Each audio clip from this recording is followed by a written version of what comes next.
স্বাগত নিউজ 24 সংবাদে। সঙ্গে আছি আমি জান্নাতুল সাদিয়া। দেখছিলেন বিআরবি কেবলস সংবাদ শিরোনাম। এবার বিস্তারিত। উপাচার্যকে লাঞ্ছিত করার প্রতিবাদ ও জড়িতদের বিচার দাবিতে কমপ্লিট শাটডাউন কর্মসূচি পালন করছে রাজশাহী বিশ্ববিদ্যালয়ের শিক্ষক, কর্মকর্তা ও কর্মচারীরা। একই দাবিতে মানববন্ধন ও অবস্থান কর্মসূচি পালন করছেন তারা। আন্দোলনকারীরা জানান, দাবি আদায় না হওয়া পর্যন্ত কর্মসূচি অব্যাহত থাকবে।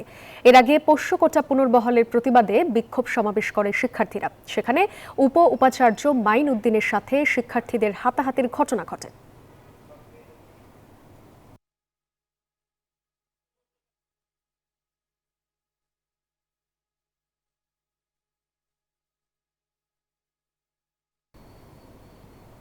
সবার অংশগ্রহণ নিশ্চিত করতে রাকসু নির্বাচনের পেছানোর দাবি জানিয়েছে স্বতন্ত্র প্যানেল প্রার্থী, ছাত্রদলের প্যানেল এবং ইউট্যাবের শিক্ষকরা।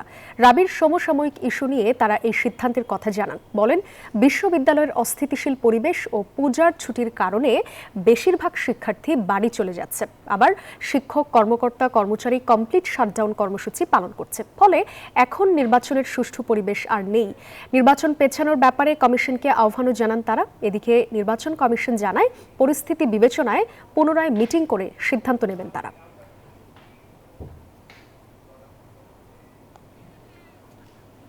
আজকে যদি ক্যাম্পাসে শিক্ষার্থী, বিশ্ববিদ্যালয় প্রশাসন, বিশ্ববিদ্যালয় শিক্ষক, শিক্ষার্থী, কর্মচারী, প্রার্থীরা যদি সকলে নিশ্চিত করতে পারে আমরা রাকসু ইলেকশন করছি, আমাদের সুস্পষ্ট কথা।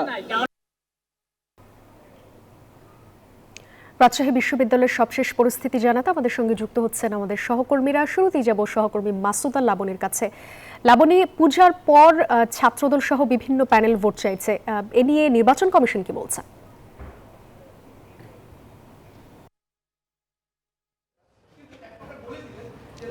নির্বাচন কমিশন এখন পর্যন্ত স্পষ্ট বলেন, অর্থাৎ 25 সেপ্টেম্বর নির্বাচনের যে নির্ধারিত তারিখ, সেই 25 সেপ্টেম্বর নির্বাচন হবে কি হবে না এই বিষয়ে বিকালবেলা একটি মিটিং আছে। সেই মিটিংয়ের পরে আসলে চূড়ান্ত যে সিদ্ধান্ত সেটি জানাবে। তবে এই যে নির্বাচন কমিশনের অফিস, এখানে যে প্রস্তুতির যে কাজ সেটি কিন্তু চলছে। তবে প্রধান নির্বাচন কমিশনার যিনি আছেন তার সাথে আমি কথা বলেছিলাম যে সাধারণ শিক্ষার্থী যারা, তারা তো অনেকেই আসলে বাড়ি চলে যাচ্ছেন এবং সকালবেলা আমি দেখেছি যে হলগুলো থেকে শিক্ষার্থীরা বাড়ি চলে যাচ্ছেন। সেই ক্ষেত্রে প্রধান নির্বাচন কমিশনার যেটি বলেছেন যে রাকসু নির্বাচনটা এবার তারা এমনভাবে করতে চান, সবার অংশগ্রহণমূলক নির্বাচনটা নিশ্চিত করতে চান। সেক্ষেত্রে আসলে নির্বাচন পেছানোর সম্ভাবনাই অনেক বেশি। সেই বিষয়টি সন্ধ্যার পর জানা যাবে। অর্থাৎ রাকসু নির্বাচন 25 সেপ্টেম্বর হচ্ছে কি হচ্ছে না সেই চূড়ান্ত সিদ্ধান্ত আজকে সন্ধ্যার পর জানা যাবে। এবং ছাত্র দলের যে প্যানেল, তারাও কিন্তু নির্বাচন পেছানোর দাবি জানিয়েছেন, কেননা কমপ্লিট শাটডাউন চলছে। এই কমপ্লিট শাটডাউনের মধ্যে অনেক শিক্ষার্থী বাড়ি চলে যাচ্ছেন এবং পূজার ছুটি আছে। সব কিছু মিলিয়ে তারা পরে নির্বাচন চাচ্ছেন। এবং শিবির সমর্থিত যে প্যানেল আছে, সেই প্যানেলের কয়েকজনের সাথে আমি কথা বলেছি। তারা যেটি বলছেন যে এই মুহূর্তে তারা চাচ্ছে নির্বাচনটা হয়ে যাক, কেননা ক্যাম্পাসে যে নির্বাচনের আমেজ ছিল সেই নির্বাচনের আমেজের মধ্যেই যেন নির্বাচনটা শেষ হয়। এবং সাধারণ শিক্ষার্থীর সাথে আমরা কথা বলেছি, স্বতন্ত্র প্রার্থী যারা আছে তাদের সাথে আমরা কথা বলেছি। তারা যেটি বলছেন যে শিবিরের প্যানেলের নির্দিষ্ট ভোট আছে, ছাত্রদলের নির্দিষ্ট ভোট আছে, কিন্তু স্বতন্ত্র প্রার্থী যারা, তাদের কিন্তু ভোটগুলো সাধারণ শিক্ষার্থী। সেক্ষেত্রে সাধারণ শিক্ষার্থী না থাকলে লেভেল প্লেইং যে ফিল্ড সেটি থাকবে না। সব কিছু মিলিয়ে আসলে 25 সেপ্টেম্বর নির্বাচন হচ্ছে কি হচ্ছে না সিদ্ধান্তটি জানা যাবে আজকে সন্ধ্যার পর। তো আমাদের আরেকজন সহকর্মী আছেন মাহমুদ হাসান, তার কাছে জানবো আসলে রাকসু নির্বাচনের সবশেষ কি তথ্য। সকাল থেকে হাসান, আপনি তো সকাল থেকে আসলে প্রচারণে কাজ করছিলেন, এবং এই মুহূর্তে আসলে আপনি কেমন দেখছেন প্রচারণা? পাশাপাশি কয়েকটি প্যানেল নির্বাচন পেছানোর দাবিতে সংবাদ সম্মেলন করেছে, সে বিষয়ে সবশেষ কি তথ্য আছে আপনার কাছে?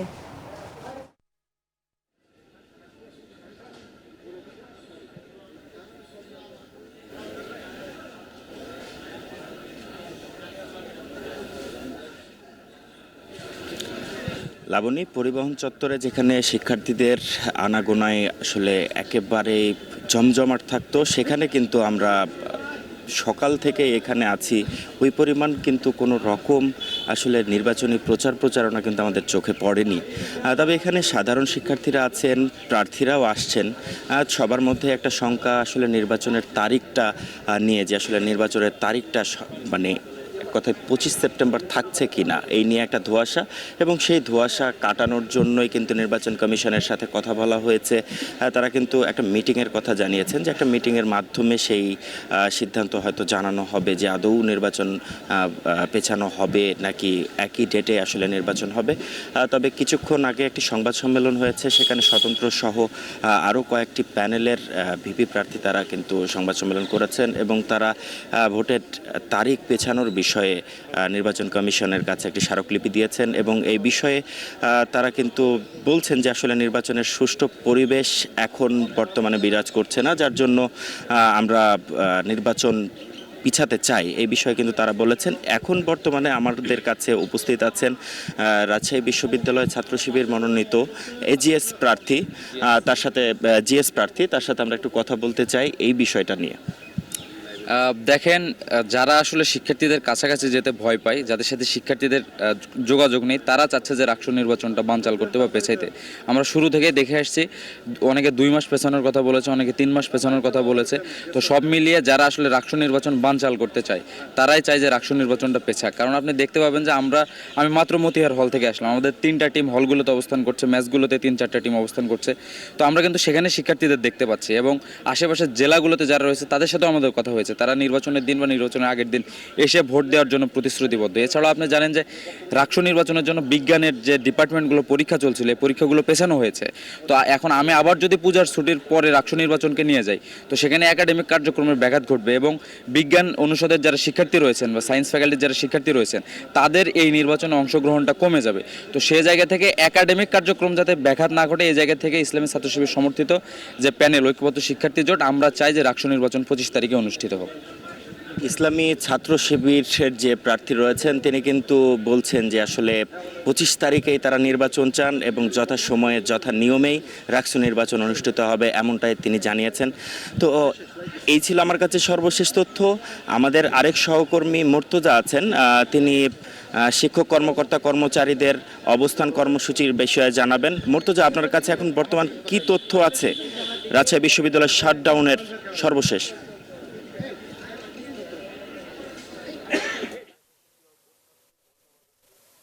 কর্মকর্তা কর্মচারী শিক্ষকদের যে পূর্ণ দিবস কর্মবিরতি সেটি এখনো অব্যাহত রয়েছে। তারা প্রশাসন সহ বিভিন্ন একাডেমিক ভবনে তারা অফিস করছেন না। একাডেমিক ভবন, প্রশাসন ভবনের অফিসগুলো তালাবদ্ধ রয়েছে। আর এর আগে কিন্তু দুপুর 11টায় তারা মানববন্ধন করে তাদের যে 2টি দাবি, উপাচার্যকে লাঞ্ছিত করার সাথে যারা জড়িত তাদের শাস্তির আইনের আওতা, এবং প্রাতিষ্ঠানিক সুবিধা হিসাবে সন্তানদের ভর্তির ক্ষেত্রে পোষ্য কোটার সুবিধা যে পুনর্বহাল করা হয়েছিল সেটি স্থগিত করা হয়েছে, সেটি যেন আবারও পুনর্বহাল করা হয়, সেই দাবি কিন্তু তারা জানাচ্ছেন। আমাদের সাথে আছেন অফিসার সমিতির ভারপ্রাপ্ত সভাপতি মুক্তার হোসেন। আমরা একটু তার কাছ থেকে শুনে নিতে চাই যে কমপ্লিট শাটডাউন যে কর্মসূচি চলছে এটি কতদিন চলবে, আর প্রশাসনের সাথে কোনো সমঝোতা হয়েছে কিনা দাবি সমাধানের বিষয়ে। আপনার জ্ঞাতার্থে বলি, গত 20/9/2025 রাজশাহী বিশ্ববিদ্যালয়ের সবচাইতে কলঙ্কময়, সবচাইতে ন্যাক্কারজনক, সবচাইতে সন্ত্রাসী কর্মকাণ্ড যারা ঘটিয়েছে, রাজশাহী বিশ্ববিদ্যালয়ের সর্বোচ্চ দ্বিতীয় কর্তা ব্যক্তি মাননীয় উপাচার্য মহোদয়কে শারীরিকভাবে লাঞ্ছিত করা হয়েছে, কয়েকজন কর্মকর্তাকে লাঞ্ছিত করা হয়েছে, কয়েকজন শিক্ষককে লাঞ্ছিত করা হয়েছে। না, আমাদের এই বিষয়ে প্রশাসনের সমঝোতা নাই। আমরা প্রশাসনকে 24 ঘন্টার আলটিমেটাম দিয়েছিলাম, কিন্তু গত পরশু জরুরি সিন্ডিকেটে যে সিদ্ধান্তটা নেওয়া হয়েছে, এই সিদ্ধান্তটার সঙ্গে আমরা একমত নই। আমরা সেই সিদ্ধান্তকে প্রত্যাখ্যান করেছি, কারণ এই রকম তদন্ত কমিটি ইতিপূর্বেও করেছিলেন এই সব সন্ত্রাসীদের বিরুদ্ধেই, কিন্তু দীর্ঘ 9 মাস পরও সেই তদন্ত প্রতিবেদনের আলোর মুখ দেখে নাই। তাই আমরা চাই দৃশ্যমান শাস্তি। যতক্ষণ না পর্যন্ত এই সব সন্ত্রাসী কর্মকাণ্ডের সঙ্গে সম্পৃক্তদের দৃশ্যমান সাজা আমরা দেখতে পাবো প্রশাসন কর্তৃক, ততদিন পর্যন্ত আমাদের টোটাল শাটডাউন কর্মসূচি চলমান থাকবে। ধন্যবাদ আপনাকে। যেমনটি বলছিলেন যে দাবি পূরণ না হওয়া পর্যন্ত কমপ্লিট শাটডাউন কর্মসূচি অব্যাহত থাকবে। এই ছিল রাজশাহী বিশ্ববিদ্যালয় থেকে সর্বশেষ। সাদিয়া।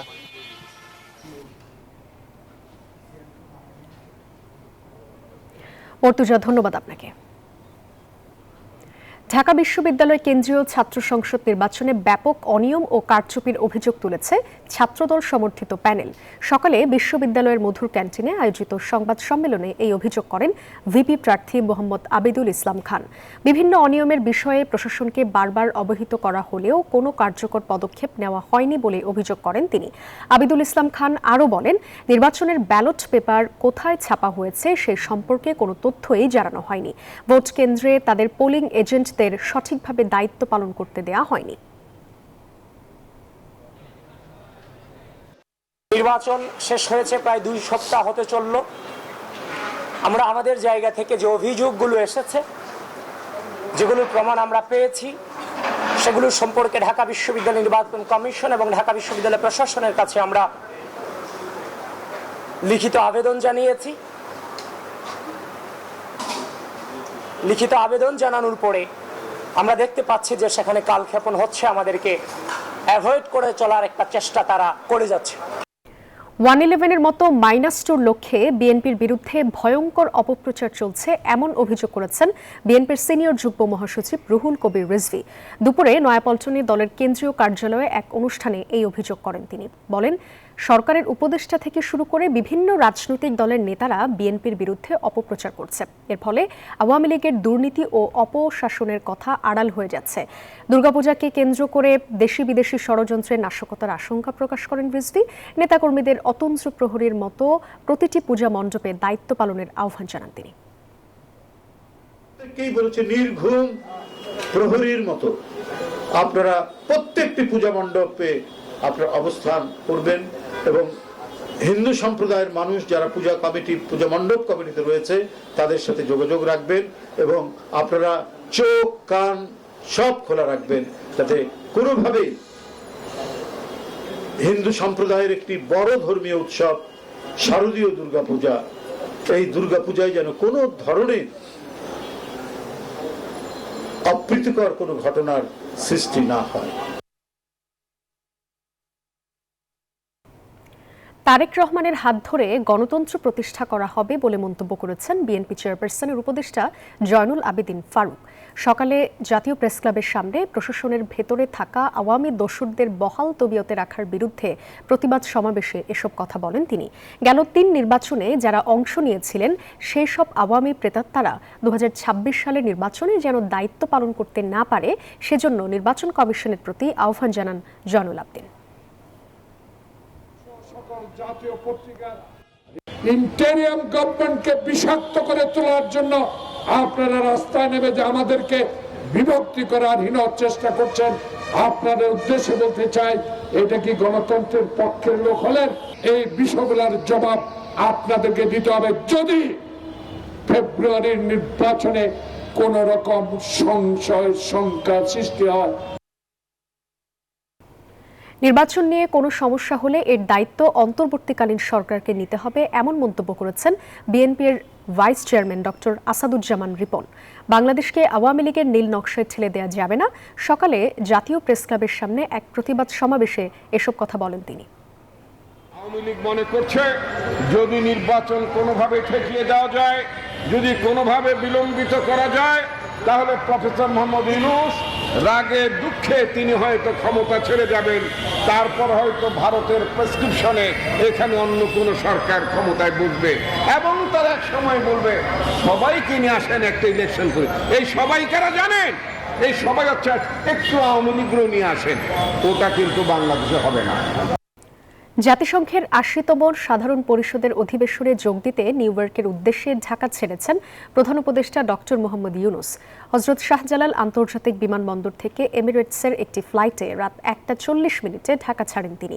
সরকারি প্রতিনিধি দলের অংশ হিসেবে প্রধান উপদেষ্টার সফর সঙ্গী হয়েছেন বিএনপি মহাসচিব মির্জা ফখরুল ইসলাম আলমগীর, বিএনপির ভারপ্রাপ্ত চেয়ারম্যানের পররাষ্ট্র বিষয়ক উপদেষ্টা হুমায়ুন কবির, জামায়াতে ইসলামী নায়েবে আমির সৈয়দ আবদুল্লাহ মোহাম্মদ তাহের, জাতীয় নাগরিক পার্টির সদস্য সচিব আক্তার হোসেন এবং জাতীয় নাগরিক পার্টির প্রথম সিনিয়র যুগ্ম সদস্য সচিব ডাক্তার তাসনিম জারা। এছাড়া জামায়াত নেতা মোহাম্মদ নকিবুর রহমান যুক্তরাষ্ট্র থেকে প্রতিনিধি দলে যোগ দেবেন। আগামী 26 সেপ্টেম্বর জাতিসংঘ সাধারণ পরিষদে ভাষণ দেওয়ার কথা রয়েছে প্রধান উপদেষ্টার। দেশে ফিরবেন 2 অক্টোবর।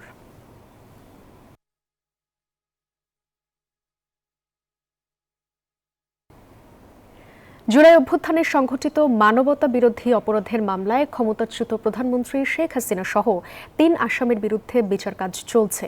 এই মামলার ৪৮তম সাক্ষী আলী আহসান জুনায়েদকে জেরা করেছে রাষ্ট্রনিযুক্ত আসামি পক্ষের আইনজীবী আমির হোসেন।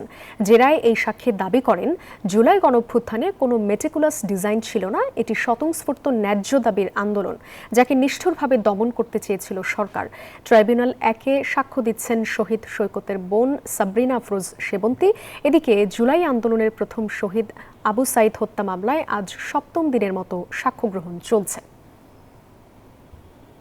সম্পূর্ণ জেরা করেছেন, বিভিন্ন পর্যায়ে ওনাকে বিভিন্ন ধরনের প্রশ্ন করে ঘায়েল করার চেষ্টা করা হয়েছে, কিন্তু উনি যথার্থ এবং সুন্দরভাবে সাবলীল ভঙ্গিতে তার উত্তর দিয়েছেন। আমাদের এই মামলার দ্বিতীয় সাক্ষী শহীদ সৈকতের বোন সেবন্তী সেকেন্ড হাফের সাক্ষী দিবেন।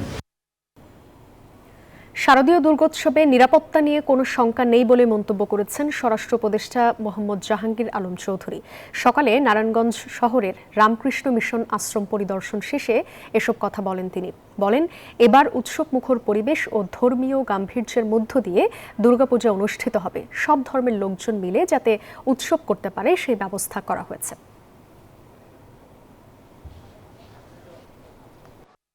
ভলান্টিয়ার রাখবে 7 জন করে, আমাদের আনসার থাকবে 8 জন করে, এবং পুলিশ থাকবে, র্যাব থাকবে এবং সেনাবাহিনী থাকবে। এর অধিকন্তু আমরা কিন্তু প্রায় 80,000 এই মহিলা এবং শিশু বিষয় মন্ত্রণালয় থেকে ভলান্টিয়ার রাখতেছি। এবার এই জন্য কোনো ধরনের কোনো অসুবিধা হবে না। তীব্র গরমের পর শহর জুড়ে স্বস্তির বৃষ্টিতে বেড়েছে জনভোগান্তি। গতরাত থেকে শুরু হওয়া অবিরাম বৃষ্টিতে রাজধানী ঢাকার বিভিন্ন এলাকা তলিয়ে যায়। শহরের প্রধান সড়কগুলো সহ বিভিন্ন এলাকায় তৈরি হয় জলাবদ্ধতা। এতে ভোগান্তিতে পড়েন কর্মজীবীরা। মূলত বঙ্গোপসাগরে একটি লঘুচাপ সৃষ্টির ফলে শুধু ঢাকা নয়, উপকূলীয় অঞ্চল সহ দেশের সর্বত্রই ঝরেছে বৃষ্টি। কয়েকদিন টানা ভ্যাপসা গরমের পর শহর জুড়ে স্বস্তির বৃষ্টি। তবে গরমের অস্বস্তি কাটতে না কাটতেই স্বস্তি মিলিয়ে যায় রাজধানীর জলাবদ্ধ এলাকাগুলোর দিকে তাকালেই। ভোর 5টা থেকে শুরু হওয়া এই বৃষ্টিপাতে তলিয়ে যায় রাজধানীর অধিকাংশ এলাকা। সৃষ্টি হয় জলাবদ্ধতা, ভোগান্তিতে পড়েন কর্মজীবীরা। প্রচুর পরিমাণ কাদা হয়েছে, হাঁটাচলা করতে পারতেছে না, ড্রেনের সুবিধা নাই, পানি রাস্তায় জমা আছে, মানে জনভোগান্তি হচ্ছে। প্রশাসনিকের দৃষ্টি আকর্ষণ করছে, এগুলা ড্রেনের সুবিধার্থে তারা যে কোনো ব্যবস্থা বা পরিবেশের ক্ষেত্রে তারা যে কোনো ব্যবস্থা নিলে ভালো হয়। গাজীপুরে তো আসাই যায় না, মানে আমাদের গাড়ির ভিতরে পানি ঢুকবে এরকম একটা অবস্থা আর কি। সকাল 8টা রওনা দিয়েছি মাওনা থেকে, দুপুর 12টা বাজে এখন পর্যন্ত আমরা মানে গন্তব্যস্থলে পৌঁছাতে পারি না উত্তরা। এদিকে রাজধানীর বংশাল সড়কে জমে থাকা বৃষ্টির পানিতে বিদ্যুতায়িত হয়ে এক যুবক নিহত হন। সোমবার সকাল 9:15টার দিকে বংশালের নাজিরা বাজার চৌরাস্তার কাজী আলাউদ্দিন সড়কের জামাইগলিতে এই দুর্ঘটনা ঘটে। এদিকে আবহাওয়া অফিস বলছে 12 ঘন্টায় ঢাকায় 107 মিলিমিটার বৃষ্টিপাত হয়েছে, যেটি স্বাভাবিক বৃষ্টিপাত বলছে। আগামী কয়েকদিনের মধ্যে আর ভারী বৃষ্টিপাতের সম্ভাবনা নেই বলেও জানান তারা। ভোর 6টা থেকে সকাল 9টা পর্যন্ত 3 ঘন্টায় 71 মিলিমিটার বৃষ্টি হয়েছে। তার মানে অল্প সময়ে কিন্তু অনেক বৃষ্টি আসলে।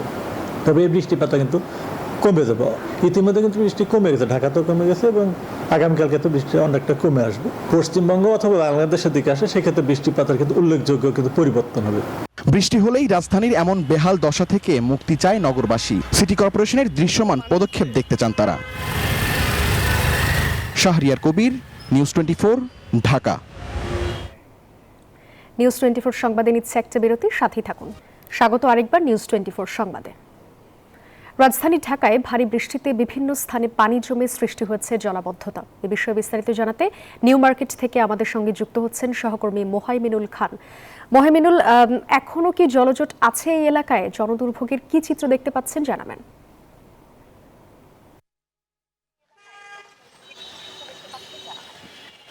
সাদিয়া, ধন্যবাদ আপনাকে। আপনি দেখতে পাচ্ছেন আমার পেছনে কিন্তু এখনও জলাবদ্ধতা রয়েছে, যদিও বৃষ্টি থেমেছে কিন্তু সেই সকালবেলায়, এবং মাত্র 2 ঘন্টার বৃষ্টিতে যে পানি আমরা দেখেছি তা কিন্তু আসলে অবিশ্বাস্য। এদিকে কিন্তু আমরা যেখানে দাঁড়িয়ে আছি এটি হচ্ছে নিউ মার্কেট এলাকা, রাজধানীর অন্যতম ব্যস্ত একটি এলাকা, এবং যেখানে কিন্তু এটি কমার্শিয়ালি খুবই ইম্পর্টেন্ট একটি এলাকা। সেই এলাকায় কিন্তু এই ধরনের জলাবদ্ধতা আশা করা যায় না। আমরা সকালে দেখেছি যারা স্কুলে যাচ্ছিলেন, যেহেতু আশপাশে বেশ কিছু বিখ্যাত স্কুল কলেজ রয়েছে, সেই স্কুলে যারা যাচ্ছিলেন তারা কিন্তু এখানে আসতে বেশ কষ্ট পাচ্ছিলেন। তারা স্কুলে যেতে ভিজে যাচ্ছিলেন, এমনকি রিক্সায় বসে থাকা অবস্থায় একটি বাচ্চাকে আমরা দেখেছি পানিতে পড়ে যেতে, তার স্কুল ড্রেসটি নষ্ট হয়ে যায় এরপরে, এবং সে কিন্তু বেশ মন খারাপ করে বাসায় চলে যায়। একই সাথে যারা ব্যবসায়ীরা আছেন, এমনকি যেহেতু এটি কমার্শিয়াল এলাকা, অনেকেই দৈনন্দিন বিভিন্ন কাজে এখানে আসতে হয়, তাদেরকে আমরা দেখেছি এখানে বেশ ভোগান্তি পোহাতে। এবং একটি বড় বিষয় হচ্ছে যে এখানে কিন্তু আমরা সকাল থেকে দেখেছি যে রিক্সাগুলো থেকে শুরু করে বিভিন্ন যানবাহন কিন্তু জাস্ট এই পানি পারাপারের টিপ দিচ্ছিল, অর্থাৎ পানি এতটাই অসহনীয় পর্যায়ে চলে গিয়েছিল যে মানুষকে রাস্তার এপাশ থেকে শুরু করে নীলক্ষেত পর্যন্ত যেতে কিন্তু 20 টাকা ভাড়া দিয়ে এই পানি পার হতে হচ্ছিল। যেভাবে আমরা পদ্মার পারে পানি পার হই এবং স্লোগান দিতে থাকে যে পানি পার 20 টাকা 20 টাকা, সেই স্লোগান কিন্তু আজকে এই নিউ মার্কেট এলাকায় দেওয়া হয়েছে। এবং আমরা খুব অবাক হয়েছি যে পাশাপাশি খুব কাছেই সিটি কর্পোরেশন অফিস থাকা সত্ত্বেও কিন্তু সিটি কর্পোরেশন থেকে কোনো লোক এসে এই ড্রেনেজগুলো পরিষ্কার করা বা এই জলাবদ্ধতা কাটানোর জন্য যে পানি যেন আটকে না থাকে তার কোনো ব্যবস্থা নেয়নি। যার ফলে আমরা দেখেছি যে এখন প্রায় দুপুর 2:30 বাজলেও মাত্র 2 ঘন্টার বৃষ্টির যে পানি তা কিন্তু এখন মতো বের হয়নি। এবং যে জায়গাটা আপনি দেখতে পাচ্ছেন এখন, এটা কিন্তু সরকারি কোয়ার্টারের ঠিক সামনে, এর পাশে জাজেস কোয়ার্টার থেকে শুরু করে বিভিন্ন গুরুত্বপূর্ণ স্থাপনা রয়েছে, যার ফলে কিন্তু সবার বেশ ভোগান্তি হচ্ছে এই এলাকায় চলাচল করতে। তো নিউ মার্কেট এলাকা থেকে এই ছিল সাদিয়া আমার কাছে এখন পর্যন্ত সর্বশেষ তথ্য। মহামিনুল, ধন্যবাদ আপনাকে। বেতন বৃদ্ধির দাবিতে চাঁপাইনবাবগঞ্জ, রাজশাহী ও নাটোর থেকে ঢাকা, কক্সবাজার ও চট্টগ্রাম রুটের বাস চলাচল অনির্দিষ্টকালের জন্য বন্ধ ঘোষণা করেছে শ্রমিকরা। সকাল থেকে বাস চলাচল বন্ধ থাকায় দুর্ভোগে পড়েছেন এই রুটের যাত্রীরা। তবে অভ্যন্তরীণ রুটের বাস চলাচল করছে। শ্রমিকরা জানান, বিগত 15 বছর ধরে তাদের বেতন বাড়ানো হয়নি। দফায় দফায় বাস মালিকদের সাথেও আলোচনায় বসে বেতন বৃদ্ধির বিষয়ে কোনো সমাধান হয়নি। তাই ধর্মঘট পালন করছেন তারা। দাবি আদায় না হওয়া পর্যন্ত এই ধর্মঘট চলবে বলেও হুঁশিয়ারি দেন শ্রমিকরা। হেল্পার হবে 800 টাকা, সুপারভাইজার হবে 1000 টাকা, ড্রাইভার পাবো 1800 টাকা। এই দাবি না মানলে গাড়ি ঘোড়া কেউ দিয়ে যাবে না। ঢাকাতে বিশিফটে আমার অফিস আছে, আমি জানি না যে গাড়ি বন্ধ, এখন হঠাৎ করে এসে দেখি গাড়ি অফ। এখন ঢাকা যাওয়ার মতো আসলে পরিস্থিতি নাই আমার। ঢাকা থেকে বের হয়ে কাউন্টারে আসলাম, আসা দেখি কাউন্টারে গাড়ি বন্ধ। আমরা যে দাবি করছি সেই দাবি না আসা পর্যন্ত আমরা কেউ কর্মে যাব না, আমরা কোনো গাড়ি আটকাবো না। আপনারা পারলে আপনার গাড়ি চালান। এবার গিগাবাইটের সৌজন্যে এশিয়া কাপের খবর।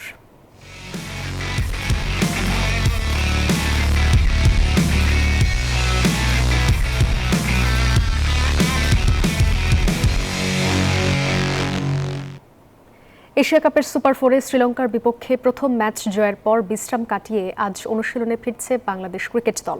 ভারতের বিপক্ষে ম্যাচকে সামনে রেখে নিজেদের ঝালিয়ে নেবে টিম টাইগার্স।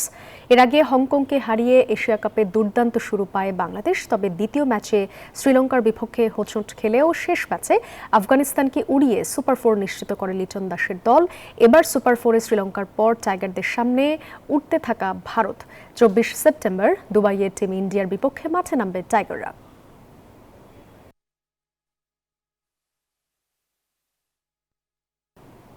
এ বিষয়ে আরো জানাতে সংযুক্ত আরব আমিরাত থেকে যুক্ত হচ্ছেন সহকর্মী শুভ দেবনাথ।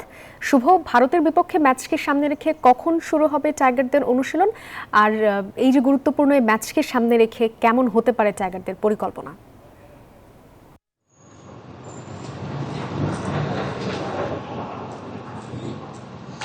সাদিয়া, ধন্যবাদ আপনাকে। বাংলাদেশ সময় রাত 8টায় আর এখানকার সময় স্থানীয় সময় সন্ধ্যা 6টার সময় বাংলাদেশের অনুশীলন শুরু করবে। এর আগে থেকে হোটেল থেকে বের হবে এবং তার আগে অর্থাৎ 25 মিনিট আগে প্রেস কনফারেন্স অনুষ্ঠিত হবে।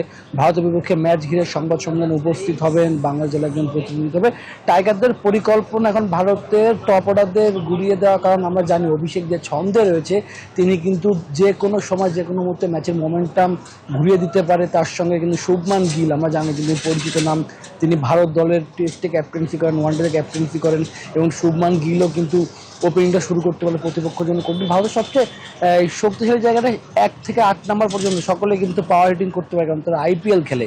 সেই তুলনায় বাংলাদেশের পাওয়ার হিটারের সংখ্যা সেভাবে নেই। যদি আমরা দেখেছিলাম যে গত ম্যাচে তাহিদ হৃদয় দারুণ ব্যাটিং করেছেন, তার সঙ্গে সাইফ হাসান কিন্তু চোখ জড়ানো ব্যাটিং করেছেন।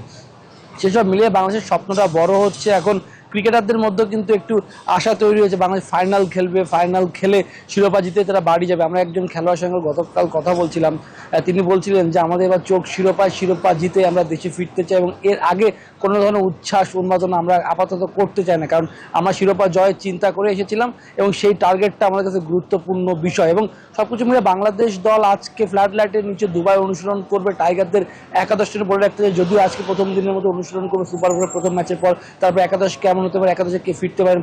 শরীফুল কিন্তু শেষ পর্যন্ত বাদ পড়ার সুযোগ হয়েছে, কারণ তানজিম সাকিব ভারতের বিপক্ষে বরাবরই ভালো করে, তানজিম সাকিবের খেলার সম্ভাবনা বিষয়। একটু গরমের বিষয় বলে রাখতে চাই, এখানে প্রচণ্ড গরম। আমরা যখন আবুধাবিতে থেকে দুবাই আসছিলাম তখনও যেভাবে পরিমাণ গরম ছিল, এখন একই গরম।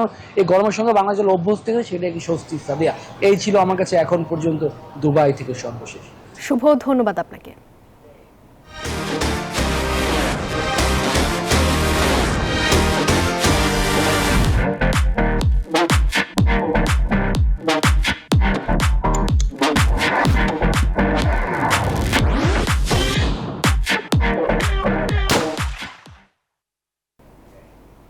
নিউজ 24 সংবাদে নিচ্ছে আরেকটা বিরতি, সাথেই থাকুন। স্বাগত আরেকবার নিউজ 24 সংবাদে। এবার মধুমতি ব্যাংক পিএলসি অর্থ বাণিজ্য সংবাদ। পুঁজিবাজার থেকে সবসময় মুনাফা আসবে এটা ভাবলে ভুল, এটিকে নিয়মিত আয়ের উৎস বানিয়ে ফেললে বিপদ হয়, এমন মন্তব্য করেছেন অর্থ উপদেষ্টা ডক্টর সালেহ উদ্দিন আহমেদ। সকালে রাজধানীর নিকুঞ্জে বন্ড ও সুকুক মার্কেট নিয়ে ডিএসসি আয়োজিত সেমিনারে এসব কথা বলেন তিনি। অর্থ উপদেষ্টা বলেন, দেশে যারা ট্যাক্স দেন তারা সেই তুলনায় সেবা পান না। এই অনুষ্ঠানে প্রধান উপদেষ্টার বিশেষ সহকারী ডক্টর আনিসুজ্জামান চৌধুরী বলেন, দেশে বিনিয়োগের সুযোগ তৈরি না হওয়ায় বিদেশে অর্থ পাচার হয়েছে। ইসলামী শরিয়াহ কাজে লাগিয়ে সুকুক মার্কেটের উন্নয়ন করতে হবে বলেও জানান তিনি। এ সময় বাংলাদেশ ব্যাংকের governor doctor Ahsan H Mansur বলেন, কর্পোরেট ও সরকারি বন্ডের চাহিদা বাড়াতে কাজ করতে হবে।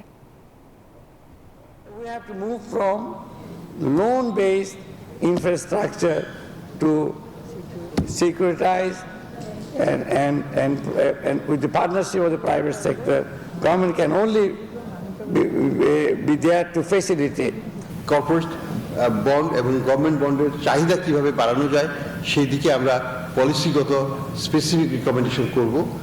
The capital market is not a continuous, indefinite profit. We have to take the risk also. If there is no profit, if the company doesn't work well, definitely we will share the losses. ভারতে উৎসবের প্রাক্কালে কেনাকাটা বাড়াতে বড় ধরনের কর ছাড় দিয়েছে মোদি প্রশাসন। ফলে ছোট গাড়ি, টিভি, এসি সহ একাধিক নিত্য প্রয়োজনীয় জিনিসের দাম কমছে। বিবিসি জানায়, দুধ ও রুটির মতো পণ্য সম্পূর্ণ করমুক্ত করা হয়েছে। অর্থনীতিবিদরা বলছেন, এই পদক্ষেপে সাধারণ মানুষের ওপর থেকে চাপ কমবে, সেই সাথে বাজারে বিক্রি বাড়বে। তবে সরকারের বিপুল পরিমাণ রাজস্ব ক্ষতির আশঙ্কাও থাকছে।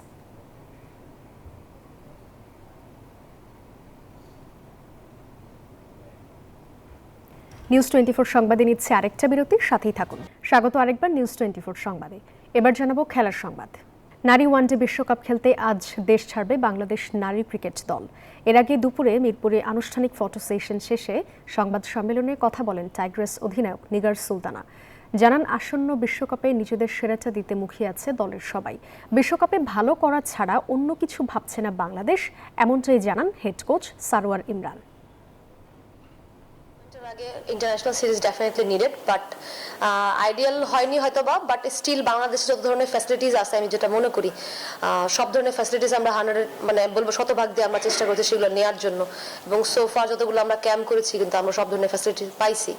চেষ্টা তো করা হয়েছে, বাট যেটা হয়নি আসলে সেটা নিয়ে আমরা চিন্তা করতেছি না। যেগুলো আমরা যেভাবে আমরা প্রিপেয়ার্ড হয়েছে, আমার কাছে মনে হয় প্লেয়াররা তাদের শতভাগ দেওয়ার চেষ্টা করছে সেখানে। তো অল্প সময় তো আসলে অতটা বেশি অ্যাডাপ্ট করা যায় না, বাট হ্যাঁ বলবো যে গুড এক্সপিরিয়েন্স। বাট আমাদের প্লেয়ারদের ভিতরে বলবো যে বিষয়গুলো ছিল, এখন পাওয়ার হিটিং এর কিছু কাজ উনি অ্যাড করতে চেয়েছেন বা শিখাইতে চাইছেন, বাট অত অল্প সময় আসলে অ্যাডাপ্টেশন একটু ডিফিকাল্ট। এবং আমরা যে ফরম্যাট খেলতে যাচ্ছি সেখানে আই গেস অবশ্যই পাওয়ার হিটিং এর প্রয়োজন আছে ওই জায়গাটাতে। বাট আমি বলবো যে ছোট ছোট কিছু কাজ যেটা উনি করেছেন, দু একটা জিনিস হয়তো বা যদি প্লেয়াররা সেটা বলবে ইমপ্লিমেন্ট করতে পারে, সেটা অবশ্যই ডেফিনেটলি ম্যাচে অনেক কাজে লাগবে। আমাদের সাথে দুইটা ম্যাচ আছে, যেহেতু 50-50 চান্স আছে আমাদের, হলো পাকিস্তান এবং শ্রীলঙ্কা। এছাড়া অন্যান্য টিমের সাথেও কাউকে আমরা বড় করে দেখছি না। আমরা আমাদের 100% চেষ্টা করব, প্রত্যেকটা ম্যাচ জেতার জন্যই খেলবো। বাংলাদেশ ক্রিকেট বোর্ডের বর্তমান কমিটির শেষ বোর্ড সভা আজ। মিরপুরে সভা শুরু হবে সন্ধ্যায়। এই সভায় আসন্ন বিসিবি নির্বাচন সহ বর্তমান কমিটির নানা বিষয় নিয়ে আলোচনা হওয়ার সম্ভাবনা রয়েছে। ৩ মাস আগে বিসিবির দায়িত্ব নেওয়া আমিনুল ইসলাম বুলবুলের সভাপতিত্বে বোর্ড সভায় উপস্থিত থাকবেন পরিচালকরা, যেখানে বোর্ডের আয় ব্যয় সহ নানা বিষয়ে আলোচনা হতে পারে। এর মধ্যেই ঘোষণা করা হয়েছে বিসিবি নির্বাচনের তফসিল। আগামী ৬ অক্টোবর অনুষ্ঠিত হবে ক্রিকেট বোর্ডের নির্বাচন। সেদিনই পরিচালকদের ভোটে নির্বাচিত হবেন সভাপতি ও সহসভাপতি।